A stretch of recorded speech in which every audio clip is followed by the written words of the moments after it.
সেই ঘটনাটা মূলত 2003 সালে। তো তখন 2003 সালের ডিসেম্বরে ওনারা বার্ষিক পরীক্ষার পর সিদ্ধান্ত নিলেন ওনার দাদা বাড়িতে যাবেন। তো ওনার দাদা বাড়ি কোথায় সেটা আমি মেনশন করছি না।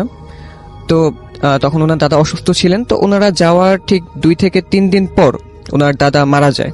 আচ্ছা। তো দাদা মারা যাওয়ার পর ঠিক তার 2 থেকে 3 দিন পর ওনার সাথে প্রবলেমটা শুরু হয়। জি। দেখা যেত ঠিক মাগরিবের আজানের সময় উনি মিসিং, বাসা থেকে ওনাকে খুঁজে পাওয়া যেত না। তো অনেক খোঁজাখুঁজির পর ওনাকে পাওয়া যেত ওনার দাদার কবরের পাশে উনি বসে আছেন। তো এরকম প্রায় 1 সপ্তাহের মধ্যে প্রায় 4 দিন এরকম চলতে থাকে। তো তখন সবাই ভাবে যে হয়তো দাদা তার কাছে অনেক প্রিয় ছিল, এই জন্য হয়তো দাদার এমন মৃত্যু উনি এত সহজে মেনে নিতে পারেনি, এই জন্য উনি দাদার কবরের পাশে বসে থাকে। তো একটা সময় পর ওনারা সিদ্ধান্ত নিলেন ওনারা আবার ওনাদের বাসায় ব্যাক করবেন। তো বাসায় ব্যাক করার পর ওনার সাথে প্রায় 1 থেকে 1.5 মাস পর আবার প্রবলেম শুরু হয় যে উনি বাসার ভিতর থেকে হঠাৎ করে মিসিং।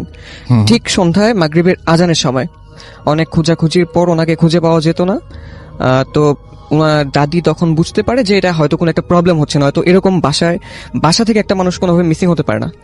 বাসার ভেতর থেকে যদি কেউ বের হয়ে যায়, মেন ডোর যদি কেউ লক করে তাহলে লক থাকবে, নয়তো মেন ডোরটা খোলা থাকবে, কিন্তু মেন ডোরটা ভেতর থেকে লক করা, কিন্তু কেউই লক করেনি। আচ্ছা। তো ওনারা বুঝতে পেরে একটা হুজুরের কাছে যায়। তো হুজুর ওনাকে সূরা টুরা পড়ে পানি পড়া দেয় এবং সেই সাথে একটা তাবিজ দেয়।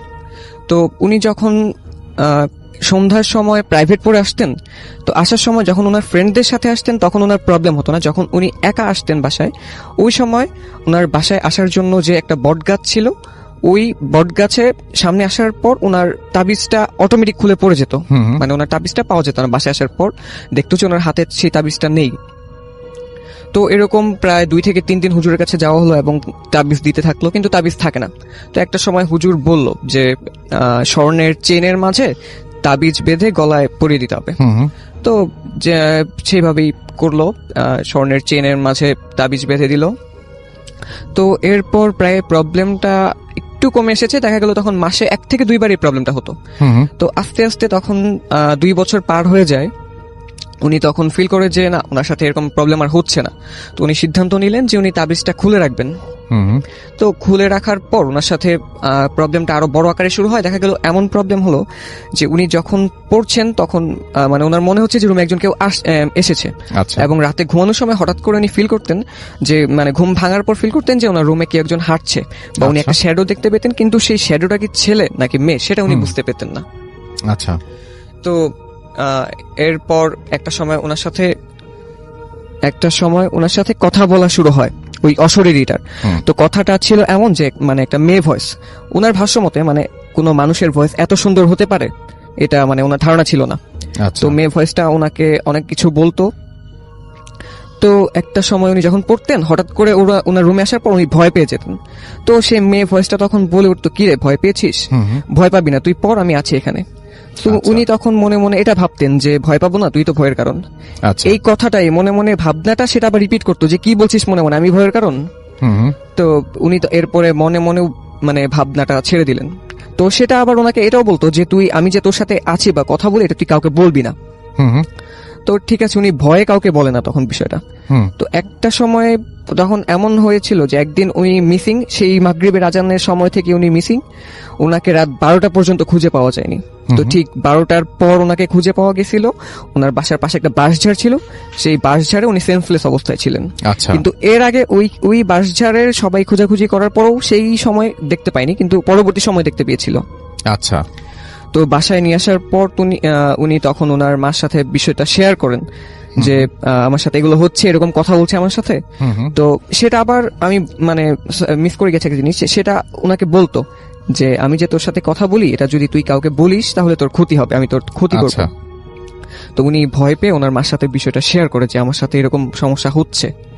তো শেয়ার করার পর প্রবলেমটা শুরু হয়েছে ঠিক উনি যখন রাতে ঘুমায়, ওনার শরীরে ঘুমের মধ্যে কেউ 3টা নখের আঁচড়ের দাগ পাওয়া যেত, মানে ঘুমের সময়। আর এমন হতো যে মানে ওনাকে গালে চড় দিত, তো 3 আঙ্গুলের দাগ বসে যেত গালে। তো বসে যাওয়ার পর আবার উনি যখন পড়তে থাকতেন তো সবাই দেখতো যে উনি পড়ার সময় উনি ফিল করতেন যে কেউ একজন ওনার মাথায় চুল ধরে ঝাঁকাচ্ছিল। কিন্তু বাসার অন্য মেম্বাররা দেখতে পেতেন যে উনি নিজেই নিজের চুল ধরে ঝাঁকাচ্ছে। তো উনি সবকিছু শেয়ার করার পর ওনার মা সিদ্ধান্ত নিলেন যে না, এইভাবে আর হচ্ছে না, একজন ভালো কবিরাজের কাছে যেতে হবে। তো ওনারা একজন কবিরাজের কাছে গেলেন। তো কবিরাজ মানে জিন ছাড়ানোর একটা ব্যবস্থা করে। তো তখন যা যা থাকে আর কি, আপনার আগরবাতি, মোমবাতি, শুকনা মরিচ, ঝাড়ু, কাঁচা হলুদ, আরো যা যা থাকে, কোরআন শরীফ, তো এগুলো নিয়ে সন্ধ্যার পর যে জিন ছাড়ানোর একটা ব্যবস্থা করেন। তো সূরা পড়তে থাকা অবস্থায় উনি একটা সময় সেন্সলেস হয়ে যায়। সেন্সলেস হয়ে যাওয়ার পর কিছুক্ষণ পর উনি সেন্সলেস অবস্থায় ওনার ভিতর থেকে একটা মেয়ে ভয়েসে কথা বলছে যে তোরা আমাকে কেন ছাড়াতে চাচ্ছিস। তো কবিরাজ বলছে যে তুই ওকে কেন মারছিস, ওকে কেন বিরক্ত করছিস। তখন বলছে যে আমি ওর কোনো ক্ষতি করিনি, কিন্তু আমি ওকে বলেছিলাম আমার কথা কারোর সাথে শেয়ার করবি না, কিন্তু সে ওর মার সাথে শেয়ার করেছে। তো এরপর কবিরাজ ওকে জিজ্ঞেস করলো যে তুই মানে ওর উপর কেন ভর করেছিস। সে বলল যে ওর দাদা যখন মারা যায় ওই সময় কবরস্থানের বাইরে আমি ছিলাম, সে যাওয়ার সময় ওকে আমার ভালো লেগেছে, এই জন্য আমি ওর উপর ভর করেছি, আমি ওকে কখনো ছাড়বো না, আমি সারা জীবন ওর সাথে থাকবো। আর যদি কেউ আমাকে, তুই যদি চাস আমাকে ওর কাছ থেকে সরাতে, আমি তোর ক্ষতি করবো, আমি তোকে বাঁচতে দিব না। আচ্ছা। তো তখন কবিরাজ বলল যে ঠিক আছে, আমার বাঁচতে হবে না, তুই ওকে ছাড়, তুই যে কোনো মূল্যে ওকে ছাড়, না তো আমি তোকে মেরে ফেলবো। আচ্ছা। তো অনেক তর্ক বিতর্কের পর সে একটা সময় যাওয়ার জন্য রাজি হয়। তো তখন কবিরাজ বলল যে তুই যে চলে যাবি এটা কি প্রুফ রেখে যাবি। তো তখন সে বলল যে আমি চলে যাব ও আমি ওর পিঠে 3টা নখের আঁচড়ের দাগ থাকবে, তাহলে বোঝা যাবে আমি চলে গেছি, কিন্তু আমি চলে যাব, কিন্তু আমি তোকে ছাড়বো না। তো তখন কবিরাজ যা যা করার করলেন। তো একটা সময় দেখা গেল যে ওনার পিঠে আসলে 3টা নখের আঁচড়ের দাগ ছিল। তো তখন বোঝা গেল যে সেটা ওনাকে ছেড়ে চলে গিয়েছে। কিন্তু ওনার সেন্স আসার পর উনি যেটা দেখতে পায়, সেই কবিরাজের পা থেকে মাথা পর্যন্ত সমস্ত শরীরে আপনার ফোসকা শরীরে, সারা শরীরেই ছোট বড় অনেকগুলো ফোসকা পড়ে গেছে। তো উনি যেটা পরবর্তীতে ওনার মার কাছে শুনতে পায় যে উনি যখন সেন্সলেস অবস্থায় ছিলেন তখন কবিরাজ যখন সূরা পড়ছিল তখন ওনার শরীরে আস্তে আস্তে একটা একটা করে ফোসকা পড়ছিল। তো তার ঠিক 1 সপ্তাহ পর সেই কবিরাজটা মারা যায়। আচ্ছা। তো এরপর মূলত ওনার সাথে কোনো প্রবলেম হয়নি, কিন্তু এখনো মাঝে মাঝে ওনার সাথে কিছু প্রবলেম হয়, যেমন ওনার মনে হয় যে ওনার রুমে কেউ রাতের বেলা হাঁটছে বা মানে কোনো একটা সাউন্ড পায় উনি। আর এখনো উনি কোনো জায়গায় কোনো প্রবলেম থাকলে উনি বুঝতে পারে যে এখানে প্রবলেম আছে, এটা উনি ফিল করতে পারে। আচ্ছা। তো রাসেল ভাই, এই ছিল আমার ঘটনা। থ্যাংক ইউ সো মাচ আপনার ঘটনার জন্য, আপনাকে অনেক ধন্যবাদ। এবং আমি এখন যেটা করব সেটা হচ্ছে চলে যাব সরাসরি আমাদের পরবর্তী যে অতিথি আছেন তার কাছে। ঘটনাটা ঘটছিল আমার বাবাকে নিয়ে। জি। 2006-7 সালে, তখন আমি ক্লাস 8 বা 9-এ পড়ি। আমি সরাসরি ঘটনায় চলে যাচ্ছি। তো আমার বাবা প্রায় সময় রাত করে বাজার থেকে বাড়িতে ফিরতেন। তো একদিন প্রতিমধ্যে বাবা দেখতে পেলেন যে রাস্তা থেকে পানি উঠতেছে। তিনি চিন্তা করলেন যে আকাশে কোনো মেঘ নাই, কোনো বৃষ্টি হয় নাই, তো পানি আসলো কোথা থেকে। এটা ভাবতে ভাবতে উনি খেয়াল করলেন যে পানি বাড়তে শুরু করতেছে, হাঁটু সমান পানি, পানি থেকে হাঁটু থেকে তারপর কোমর সমান পানি, তারপর আস্তে আস্তে আস্তে আস্তে বুক বরাবর পানি হয়ে গেল। তো এই ঘটনার পর বাবা চিন্তা করতে লাগলেন যে আসলে পানি আসলো কোথা থেকে এবং এত পানি কোথা থেকে আসলো। তো তিনি খেয়াল করলেন যে পানিতে স্রোত হচ্ছে, হালকা হালকা স্রোত হচ্ছে, সাথে ছোট ছোট ঢেউ। উনি ব্যাপারটা বোঝার চেষ্টা করলেন যে আসলে কি ঘটতেছে। উনি বুঝতে বুঝতে দেখলেন যে আপনার সমুদ্রের মতো যেমন ঢেউ হয় বড় বড়, ওইরকম ঢেউ শুরু হয়ে গেছে। তো উনি তৎক্ষণাৎ কিছু বুঝতে না পেরে কি করলেন, আপনার কি যেন সূরাটার নাম ভুলে গেছি। আচ্ছা, সেটা বলতে হবে না, আপনি আপনার ঘটনা আয়াতুল কুরসি সূরাটা উনি জোরে জোরে পাঠ করতে লাগলেন এবং সাথে সাথে দেখলেন যে পানি যা কিছু ছিল সবকিছু হাওয়া হয়ে গেছে। এরপর তিনি দেখলেন যে রাস্তার দুই পাশে যে বাগানগুলো ছিল, ছোট ছোট সুপারি গাছগুলো ছিল, ওগুলাতে ছোট্ট খাট্ট একটা ঝড়ের মতো তৈরি হচ্ছে, মনে যেন কে যেন গাছগুলোকে নাড়াচ্ছে, খুব জোরে জোরে নাড়াচ্ছে। তো বাবা যেহেতু আগে সমুদ্রে কাজ করতেন, উনি ভয় পাননি। উনি চিৎকার করে বললেন, কে তুই, সাহস থাকলে সামনে এসে দেখা। কিন্তু ঝড়গুলো থেমে গেল। এরপরে এক গাছ থেকে আরেক গাছ, এক গাছ থেকে আরেক গাছ নড়তে লাগলো জোরে জোরে। তখন বাবা একটু হালকা ভয় পেলেন। উনি কি করলেন, আমাদের বাড়ির যে 3 রাস্তা ছিল ওই 3 রাস্তা পার হয়ে রাস্তার পশ্চিম পাশে চলে আসলেন এবং ঝড়টা ওনার পিছনে বইতেছিল। এরপর বাবা ঘরে আসলেন, আমি তখন পড়ার টেবিলে বসে রয়েছিলাম। তো বাবা বলতেছে রাত্রে একা একা বাইরে যাস না, গেলে আমাকে ডাক দিস। এই ছিল ঘটনা। থ্যাংক ইউ সো মাচ, আপনার ঘটনার জন্য আপনাকে অনেক ধন্যবাদ। এবং আমি আরও একটা ঘটনায় চলে যাব আমরা, এবং এই ঘটনাটা একটা অডিও ক্লিপ। চলুন শুনে আসি অডিও ক্লিপটি। আশা করছি এই অডিও ক্লিপটিও আপনাদেরকে অনেক অনেক আনন্দ দেবে। চলুন শুনে আসি। আসসালামু আলাইকুম রাসেল ভাই, ভূত.com টিম, সাবরিনা, টরন্টো থেকে। আজকে আমি আমার ঘটনা শেয়ার করছি না, পরবর্তীতে আমার ঘটনা নিয়ে আসব। আজ আমি আমার বান্ধবীর ভাইয়ের ঘটনা, যা আমাদের এই শহরে ঘটেছে। আমি ছোট ঘটনাটি বলবো। আমার বান্ধবীর ভাই, ওর নাম অপু। অপু আমার বান্ধবী লুনাকে ড্রপ করে এয়ারপোর্ট থেকে ফিরছিল। তো আমাদের এখানে যে হাইওয়ে, এয়ারপোর্ট থেকে ফেরার আরেক বিভিন্ন ওয়ে আছে, বাট ও যেটা নিয়েছিল সেটা একটা হাইওয়ে। তো সেটা গার্ডিনার হাইওয়ে। এখানে টরন্টোতে যারা থাকে তারা সবাই চিনবে। তো যখন ফিরছিল তখন রাত 9:30। ফেরার পথে সে দূর থেকেই দেখছে, সে গাড়ি চালাচ্ছিল, তো সে দূর থেকেই দেখছে যে হাইওয়েতে একটা মেয়ে দূর থেকে লাইটে দেখা যাচ্ছে যে হাত দেখাচ্ছে গাড়ি থামানোর জন্য। তো রাসেল ভাই, আমি বলিনি, এখানে আমাদের এখানে হাইওয়েতে দাঁড়ানো তো কোনো উপায়ই নেই। কারণ কি, এখানে হাইওয়েতে দাঁড়ানো, হাঁটা তো দূরের কথা, দাঁড়ানো নিষেধ, মানে আইনের বাইরে, হাইওয়ে বা র্যাম্পের মধ্যে। সো আমার বান্ধবীর ভাই ভাবলো যে এত উইন্টারি নাইট, রাত 9:30, মানে অলমোস্ট মিড নাইটেই মনে হচ্ছে, কারণ আমাদের এখানে উইন্টারে 4:30 নাগাদ অন্ধকার নেমে আসে, রাত হয়ে যায়। তো 9:30 বেশ রাত বলা চলে। মানে সে ভাবলো এরকম -15 টেম্পারেচার, ভাবুন একবার। এর মধ্যে এই মেয়ে রাস্তায় হাইওয়েতে আসলো কি করে? যতই একটু কাছে যখন আসলো, দেখলো তার গায়ে কোনো শীতের কাপড় নেই, কোনো জ্যাকেট, পুলোভার, নাথিং ওয়াজ দেয়ার। সো একটা ইন্ডিয়ান ড্রেস পরা অ্যান্ড টিপ পরা ছিল, বেশ সাজগোজ ছিল। তো সে গাড়িটা কিন্তু থামালো। সে ভাবলো কেউ কি বিপদে পড়লো বা কিছু হলো, যে ইন্ডিয়ান কিনা সেটা ভেবে না, যে ঠিক আছে মানে কোনো একটা নিশ্চয়ই বিপদ হয়েছে, তো কেন দাঁড়ায়। তারপর সে দাঁড়ালো, দাঁড়িয়ে সে মেয়েটি ইশারা করলো যে ও আসবে গাড়িতে। তো সে গাড়ির দরজাটা খুলে দিল, মেয়েটা এসে উঠে বসলো। তারপর কোথায় যাবে জিজ্ঞেস করলো, কি হয়েছে, এটার কোনো জবাব দিচ্ছিল না। কোথায় যাবে একটা কাগজের অ্যাড্রেস দিল। অ্যাড্রেসটা ছিল আমার, মানে যেখানে গার্ডিনার হাইওয়ে থেকে যেখানে সে দাঁড়ানো ছিল সেখান থেকে ধরেন উইদাউট ট্রাফিক ধরেন 40 মিনিটসের ড্রাইভ, ওটা মার্কহাম সিটি। আর যদি উইথ ট্রাফিক সেটাও ধরেন an hour. So 9:30 city free ছিল সবকিছুই।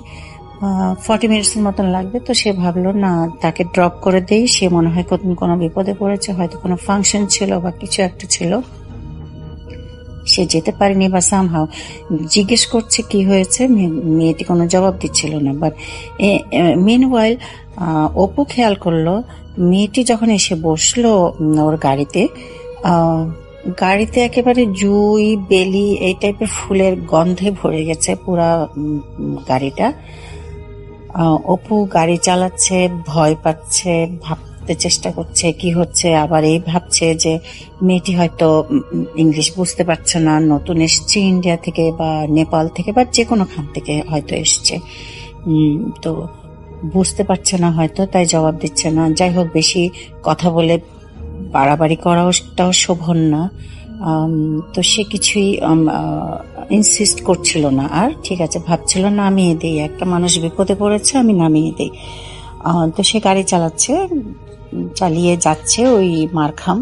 ওখানে একটা মন্দিরের অ্যাড্রেস দেওয়া ছিল। তো রাসেল ভাই, আমাদের এখানে অনেক মন্দির, অনেক মসজিদ, অনেক চার্চ। আমাদের এখানে মানে কোনো কিছুরই কোনো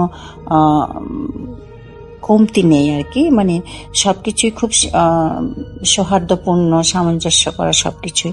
সো সে যাচ্ছে ওই অ্যাড্রেসটা ধরে।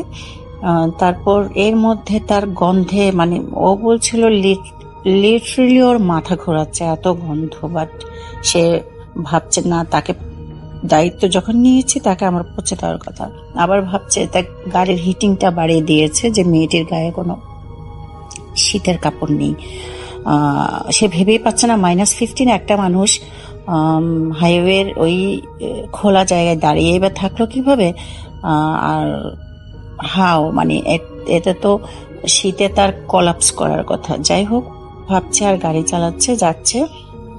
সে যাচ্ছে, বেশি কথা বাড়ালো না। অত সে তো আর পাশে তাকিয়ে তাকিয়ে দেখতে পাচ্ছে না, কারণ তাকে স্টিয়ারিং এ হাত রেখে চোখ সামনেই রাখতে হচ্ছে গাড়ি চালানোর জন্য, যেহেতু হাইওয়ে নিচ্ছিল, বা যে কোনো রাস্তায় তাই করতে হয়। তো তারপর সে যে অ্যাড্রেসে পৌঁছালো, অ্যাড্রেসে সেই পর্যন্ত সে দুবার দেখেছে, মানে দুবার একটু খেয়াল করলো মেয়েটি তার দিকে তাকাচ্ছে, বাট সে সেটা খেয়াল করলো এইটুকুই। তারপর যখন অ্যাড্রেসে এসে দাঁড়ালো, অ্যাড্রেসে মেয়েটি দরজা খুলে নেমে গেল। নেমে গেট ছিল ওখানে, মন্দিরের গেট।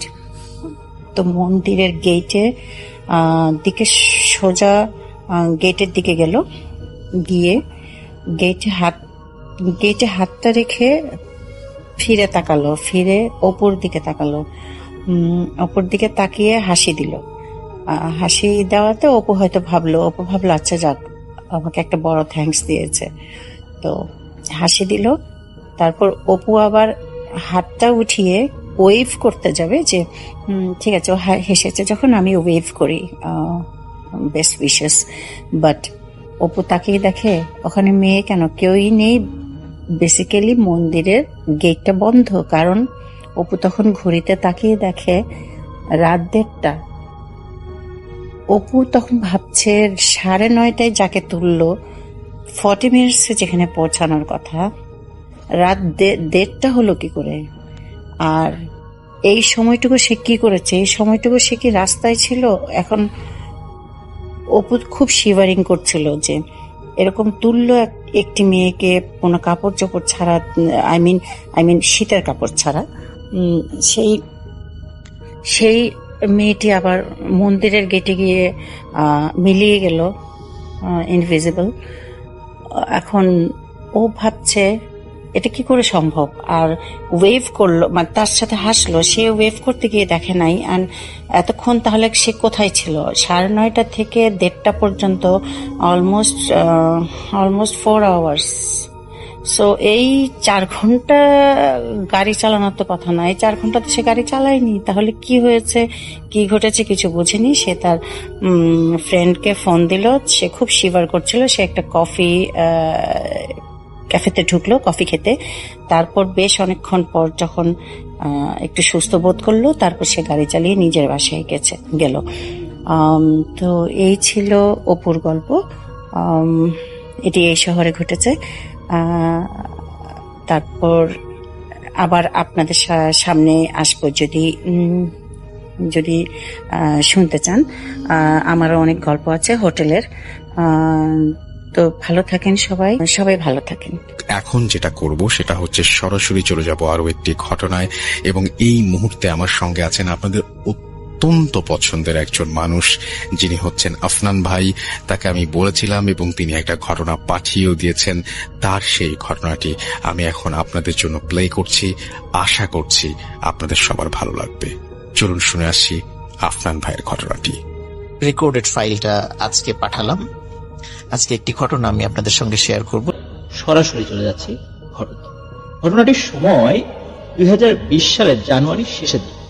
তখন সিঙ্গাপুরে চাইনিজ নিউ ইয়ারের ভ্যাকেশন চলছিল।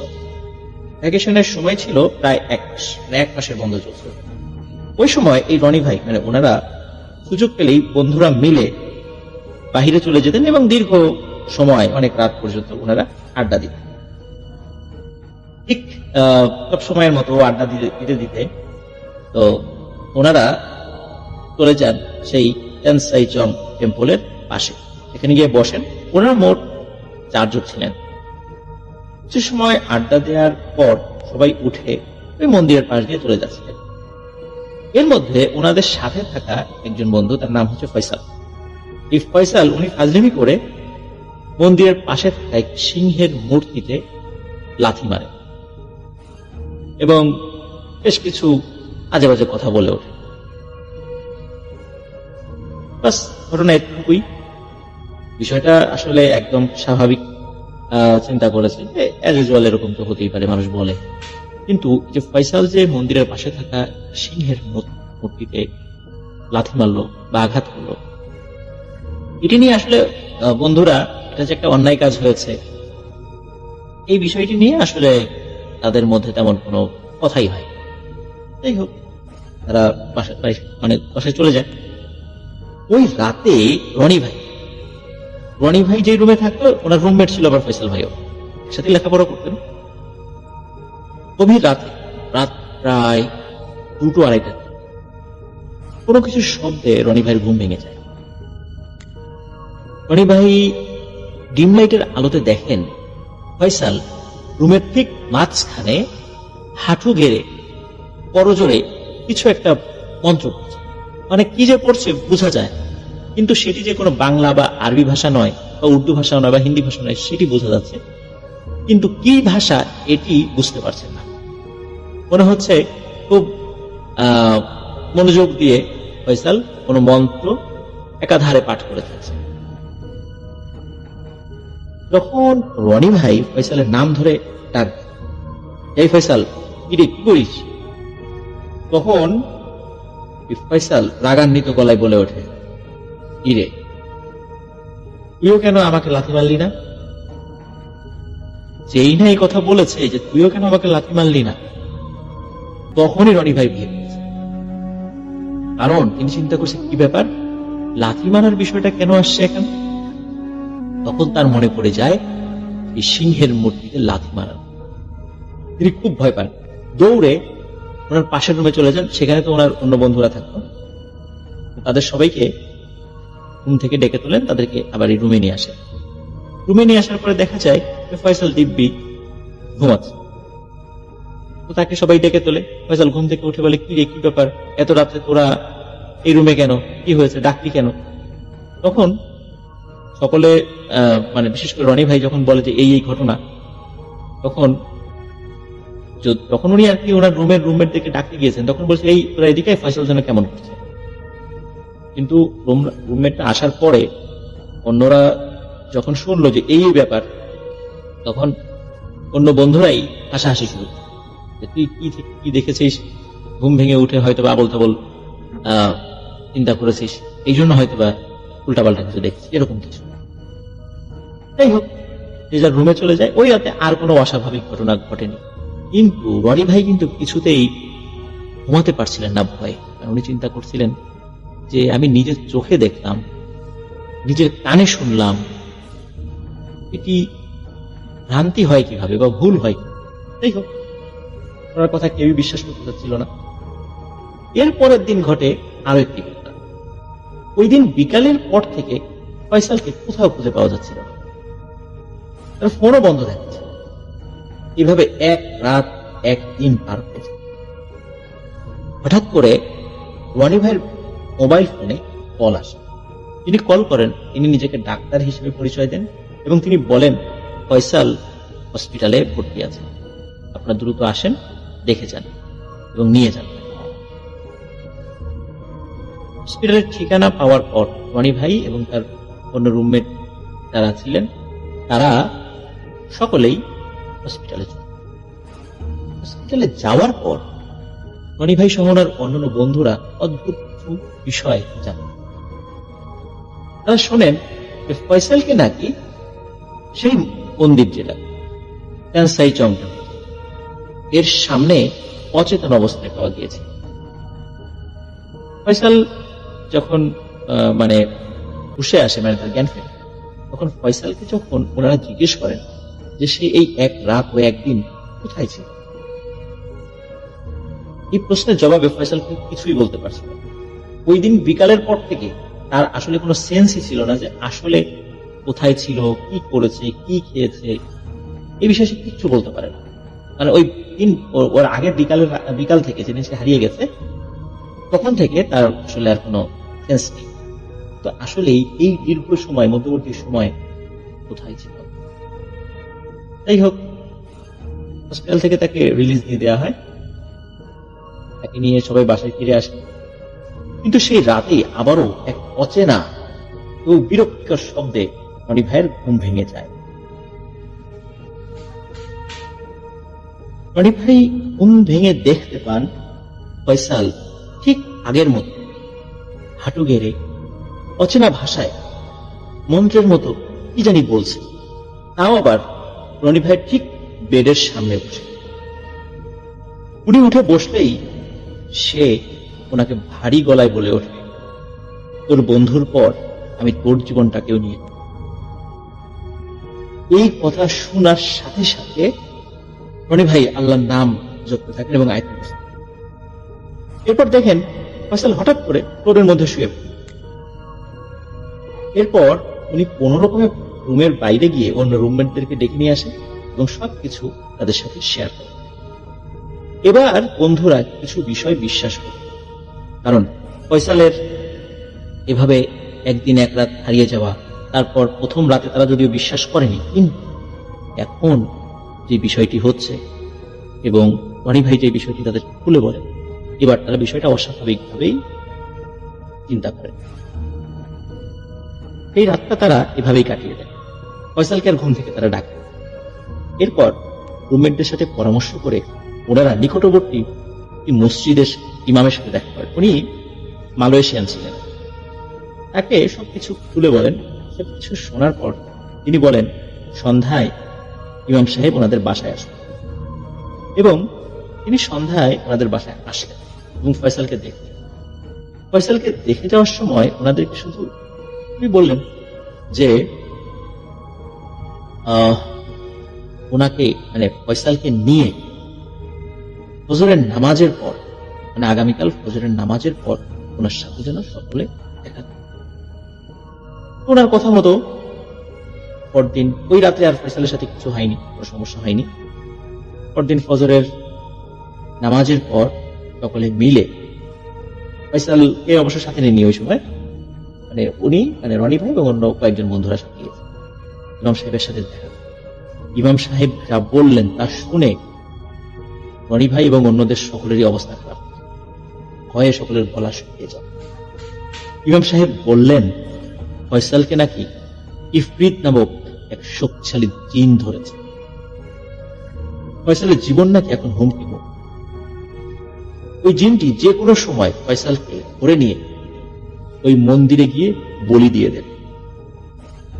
একবার সে চেষ্টা করেছে কিন্তু পারেনি, আবারও সে চেষ্টা একবার চেষ্টা করেছিল, কারণ ফয়সালকে মন্দিরের কাছে পাওয়া গিয়েছে, কিন্তু সেবার ওই জিনটি সফল হয়নি। কেন সফল হয়নি এটি জানা যায়নি।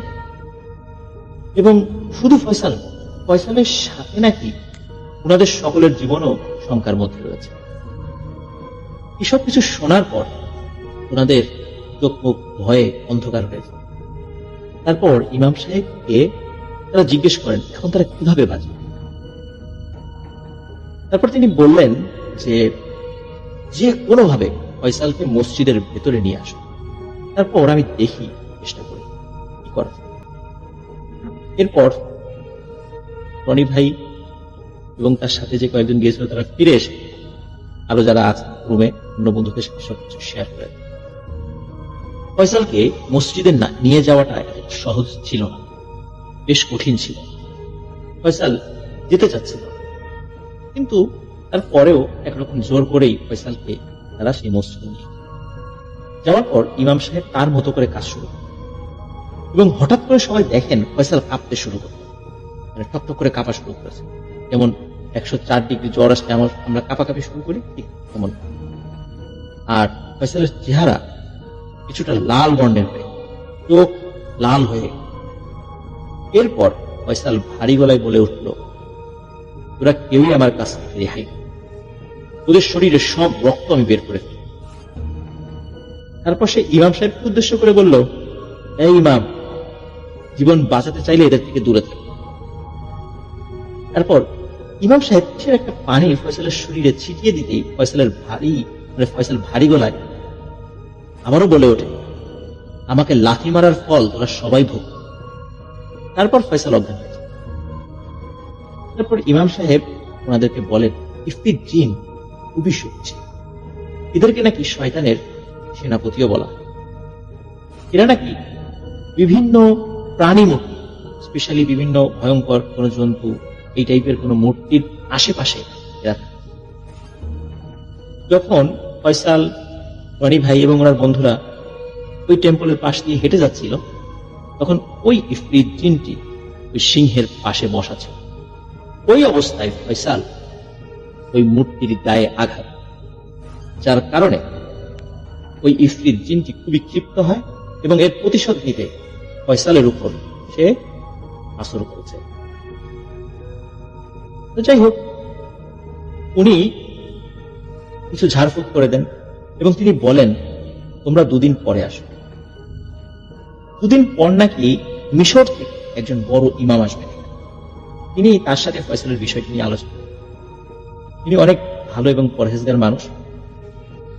আশা করা যায় তিনি এই সমস্যার সুন্দর একটা সমাধান করতে পারেন। কারণ ইফরিত জিন সাধারণ মানুষদের সাথে আসলে কথা বলতে চায় না, কারণ তাদেরকে পরাস্ত করতে হলে বা তাদেরকে মানাতে হলে খুব ভালো মানের বুজুর্গ ব্যক্তি এবং আমলের দিক থেকে খুব শক্তিশালী মানুষ। ঠিক এমনটাই ছিলেন মিশরীয় সেই ইমাম সাহেব, তিনি 2 দিন পরে আসার। যাই হোক, সত্যি ওনারা 2 দিন পরে ফয়সালকে সাথে নিয়ে মসজিদে গেলেন এবং সেই মিশরীয় ইমাম সাহেবের সাথে তারা দেখা করেন। ইমাম সাহেব বললেন, আমি সবই শুনেছি, আজকেই এটা সমাধান করার চেষ্টা করব। এশার নামাজের পরে ফয়সালকে চেয়ারে বসিয়ে তাকে চেয়ারের সাথে বেঁধে দেয়া এবং এরপর ফয়সালের উপর রুকিয়া শুরু করা। রুকিয়া কি এটা নিশ্চয়ই অনেকে জানেন, সেটি হচ্ছে কোরআন সুন্নাহ ভিত্তিক এই প্যারানর্মাল বিষয়ের চিকিৎসা করা। মানে যারা পজেসড হয়েছে বা জাদুগ্রস্ত হয়েছে তাদেরকে কোরআন সুন্নাহ আলোকে তাদের চিকিৎসা করাকে রুকিয়া বলে। সকলে হঠাৎ করে দেখতে পান ঠিক আগের মতো ফয়সাল কাঁপতে শুরু করেছে এবং কাঁপতে কাঁপতে এবার তার শরীরের সমস্ত অঙ্গ প্রত্যঙ্গ মনে হচ্ছে লাল বর্ণ হয়ে এবং অচেনা ভাষায় কি যেন একটা বলতে শুরু। তারপর সেই মিশরীয় ইমাম সাহেব আরবিতে তাকে কি যেন জিজ্ঞেস করতে শুরু করেন। অনেকক্ষণ কথা বলার পর সেই ইমাম সাহেব ফয়সালের বাম হাতে ছোট আঙ্গুল কেটে কিছুটা রক্ত বের করে ছোট বোতলের মধ্যে ভরে দেন। এরপর পরই ফয়সাল অজ্ঞান হয়ে যায়। তারপর সেই মিশরীয় ইমাম সাহেব তিনি বলেন, মোটামুটি সবকিছু ঠিক হয়ে গেছে, বাকিটা আল্লাহর ইচ্ছা। তবে আমি সেই শয়তান ইফরিতের সাথে একটি চুক্তি করেছি। চুক্তিটা এই যে এই যে রক্ত এবং একটা কালো ছাগল এক কোপে এক নিঃশ্বাসে তার মাথা কেটে ফেলবে। সেই ছাগলের রক্ত এবং এই রক্ত সেই মন্দিরের পাশে রেখে আসতে হবে, তাহলেই এই ইফরিত জিনটি ওকে ছেড়ে চলে যাবে আর আসবে। ইমাম সাহেবের কথা মতো সবকিছু করা। আলহামদুলিল্লাহ, ফয়সাল সুস্থ হয়ে যান। এখনো পর্যন্ত